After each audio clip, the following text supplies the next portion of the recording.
তো দেখো পাহাড়টা কি সুন্দর লাগছে, কেবল বৃষ্টি হলো একটু আগে। এই যে আমাদের গুগল ম্যাপ, আমরা যাব শাখাম, আমাদের ম্যাপের রাস্তা আর আমাদের রাস্তা। নেওড়া ভ্যালি হচ্ছে হাইড্রো প্ল্যান্ট। ওই যে জলটা তোমরা দেখতে পাচ্ছ, এই জলটা দিয়ে আর কি টারবাইন ঘোরানো হয়। হ্যাঁ, প্রচুর প্রজাপতি জল।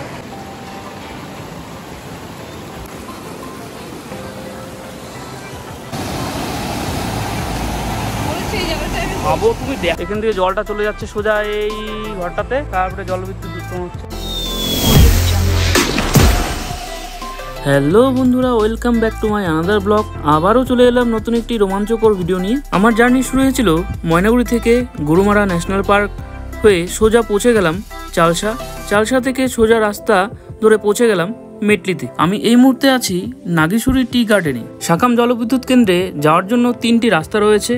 তার মধ্যে আমি যেই রাস্তাটা দিয়ে যাচ্ছি, এদিক দিয়ে শুধু বাইকে যেতে পারবে। তারপর কিছুটা ট্রেকিং করে আমাদের ওখানে পৌঁছাতে হবে। আর 2টি রাস্তা রয়েছে, একটা হচ্ছে সামসিং হয়ে, আরেকটি হচ্ছে গরুবাথান হয়ে। ওই রাস্তা দিয়ে আসলাম আমরা। আজকে আমরা যাচ্ছি হচ্ছে শাখাম। ওখানে একটা জলবিদ্যুৎ কেন্দ্র আছে, পাওয়ার প্ল্যান্ট আছে, তো সেটাই আমরা দেখতে যাচ্ছি। তো তোমরা সঙ্গে থাকো। তো আজকে আমরা বেরিয়েছিলাম মোটামুটি 1টার দিকে, 2টা 2:30টার মধ্যে আমরা পৌঁছে গেছি। দুজনে বেরিয়েছি। আজকে ওয়েদারটা খুবই ভালো এই সাইডে। আমাদের ময়নাগুড়িতে আর কি পুরা রোদ, পুরা গরম, কিন্তু এই সাইডটাতে সবসময় মানে আর কি বৃষ্টি হতে থাকে। তো সেই জন্য ওয়েদারটা দেখো, তোমরা দেখতে পাচ্ছ ওয়েদারটা খুবই ভালো। ওয়েদার এদিকে চা পাতা বাগান, এদিকে কি সুন্দর লাগছে। চা পাতা বাগান খুবই সুন্দর লাগলো। অনেকদিন পরে আসলাম। অ্যাকচুয়ালি আমি আসলাম মোটামুটি আজ থেকে 4-5 বছর আগে। তখন আর কি পিকনিকের জন্য আসছিলাম, জায়গাটা একটা পিকনিক স্পট। তো আজকে আবার তোমাদের দেখাবো। খুবই কম আমি দেখলাম, ইউটিউবে সার্চ করে দেখলাম খুবই কম ভিডিও আছে শাখামের ব্যাপারে। তো সেই জন্যই আমি আসলাম, এই জায়গাটা চুজ করেছিলাম। চলো যাওয়া যাক তাহলে। তো তোমাদের কেমন লাগে অবশ্যই জানাবা, যে আরও কি ইমপ্রুভমেন্ট করা যায়। এই রাস্তা ধরে চললে তোমরা চারিদিকে এরকম সবুজে ঘেরা চা বাগান দেখতে পাবে। এই চা বাগানটির নাম এনগো টি গার্ডেন। আমরা এই মুহূর্তে আছি শাখাম যাওয়ার রাস্তাতে। এগুলো তো মনে হয় ধান চাষের জমি, যতটুকু মনে হচ্ছে। ঠিক আছে, এরকম প্রকৃতির মাঝে মধ্যে দিয়ে তোমরা দিতে পারবে শাখাম দিকে। তো দেখো পাহাড়টা কি সুন্দর লাগছে, কেবল বৃষ্টি হলো একটু আগে। শাখামের পাহাড়ি গ্রাম ধরে আমরা পৌঁছে গেলাম অজানা এক রাস্তায়, যার হদিশ গুগল ম্যাপও দিতে পারছে না। সেই যে আমাদের গুগল ম্যাপ, আমরা যাব শাখাম, আমাদের ম্যাপের রাস্তা আর আমাদের রাস্তা।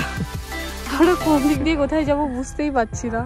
গুগল ম্যাপের উপর ভরসা না করে আমি যদি এখানকার লোকাল লোকদের জিজ্ঞাসা করতাম, তাহলে তো আমাকে এই বিপদে পড়তে হতো না। তো কিছু দূর যাওয়ার পর আমরা আর বাইক নিয়ে এগোতে পারলাম না। আমরা বাইকটি এখানেই রেখে পায়ে হেঁটে পৌঁছানোর সিদ্ধান্ত নিলাম।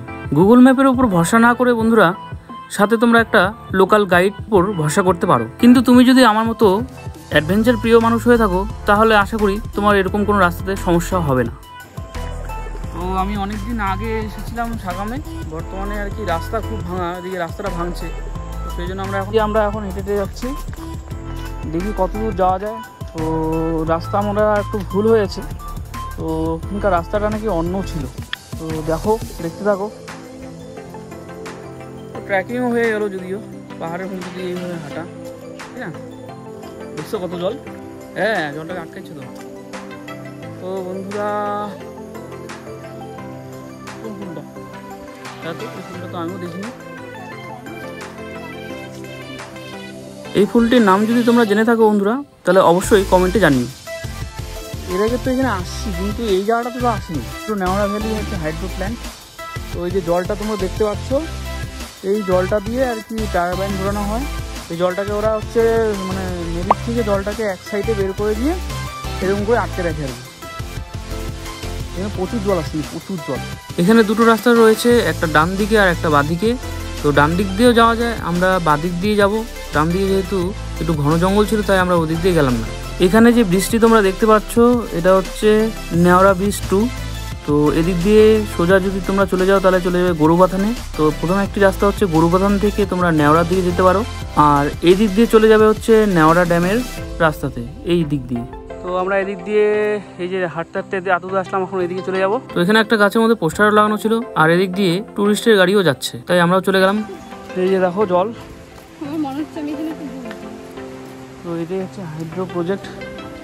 তো জলটা কেমন করে যাচ্ছে, এটা একটা প্রজেক্ট, এটা জিওগ্রাফি প্রজেক্ট। এখানে 4 হুইলার পার্কিং এর ব্যবস্থা রয়েছে। তো তোমরা চাইলে শেয়ার গাড়ি ভাড়া করেও এখানে আসতে পারবে। আমি যখন এর আগে বা পিকনিকে এসেছিলাম বহু বছর আগে, তো তখন এতটা এখানে ঘনবন ছিল না।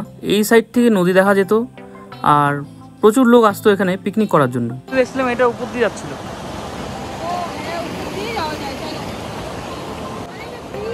ব্রিজ না গো, ওটার ভিতরে জল আছে, মানে উপরে সেট করা আছে, এখানে জল আছে। আমার পিছনে যে ব্রিজটি তোমরা দেখতে পাচ্ছ এর ভিতর দিয়ে জল যাচ্ছে, আর এটা দিয়ে নদীর এপার থেকে ওপারেও যাওয়া যায়। এখন এই দিক দিয়ে যাবো, হ্যাঁ প্রচুর প্রজাপতি যাবে, দেখছি তো। তো তোমরা দেখতে পাচ্ছ এখানে সিঁড়ি দিয়ে উপরে ওঠার ব্যবস্থা রয়েছে। তো এই যে ব্রিজটি তোমরা দেখতে পাচ্ছ এটার ভিতর দিক দিয়ে জল যাচ্ছে। এই জল সোজা চলে যাচ্ছে পাওয়ার প্ল্যান্টের দিকে, যা দিয়ে টারবাইন ঘুরিয়ে বিদ্যুৎ উৎপন্ন করা হবে। এটাকেও আসছিলাম আমি, ওই ওই এরকম নামার জায়গা আছে, নিচ দিয়ে যেতে যাচ্ছ তো? চলো যাই দেখি কি হয়, নামা গেলে যাবো, নাহলে নামবো না। তো এখানে একটু ভয়ের ব্যাপার আছে বন্ধুরা। তো অনেকেই উঁচু জায়গা দেখে ভয় পায়, অনেকেই বেশি জল দেখলে ভয় পায়। তো তোমাদের যাদের এরকম সমস্যা আছে তারা এইসব জায়গায় এসো না। তো তোমরা দেখতেই পাচ্ছ কি স্পিডে এখানে জল যাচ্ছে। শুধু তোমাদের গভীরতা কতটা আছে জলে সেটা তোমাদের আইডিয়া হচ্ছে না, যতটা এখানে পিলার দেখা আছে ততটা গভীর এখানে জল আছে। নেওড়া ড্যাম ভারতের পশ্চিমবঙ্গের তথা উত্তরবঙ্গের দার্জিলিং জেলায় সাকাম বস্তির কাছে এনগো টি স্টেটের নদীর বিপরীতে অবস্থিত একটি ক্ষুদ্র জলবিদ্যুৎ কেন্দ্র, যা ময়নাগুড়ি থেকে মাত্র 65 কিলোমিটার দূরত্বে রয়েছে। নেওড়া হাইড্রো লিমিটেড NHL প্রকল্পের অংশ। এটি রাজ্যে এই ধরনের প্রথম বেসরকারি জলবিদ্যুৎ প্রকল্প হিসাবে উল্লেখিত। এই প্রকল্পটি টেক্সম্যাকো দ্বারা পরিচালিত এবং এটি 3 মেগাওয়াট বিদ্যুৎ উৎপাদন করতে সক্ষম। তো আমি চলে এসেছি ফাইনালি, দেখতেই পাচ্ছ তোমরা পিছনে নেপালি ভাবো, তুমি দেখো জায়গাটা দেখো, এই যে জলটা নিচে যাচ্ছে না, এই জলটাকে ওরা টানি। তোমরা দেখতে পাচ্ছ বন্ধুরা, এভাবে নদী থেকে জল সংগ্রহ করে জলের প্রবাহকে কাজে লাগিয়ে টারবাইন ঘুরিয়ে এখানে জলবিদ্যুৎ উৎপন্ন করা হচ্ছে। এই হাইড্রো প্রজেক্ট নিজের চোখে উপভোগ করতে গেলে তোমাদের চলে আসতে হবে উত্তরবঙ্গের সাকাম বস্তির নেওড়া ভ্যালিতে। এই হাইড্রো প্রজেক্ট, এখান থেকে জলটা চলে যাচ্ছে সোজা এই ঘরটাতে, তারপরে জলবিদ্যুৎ উৎপন্ন হচ্ছে।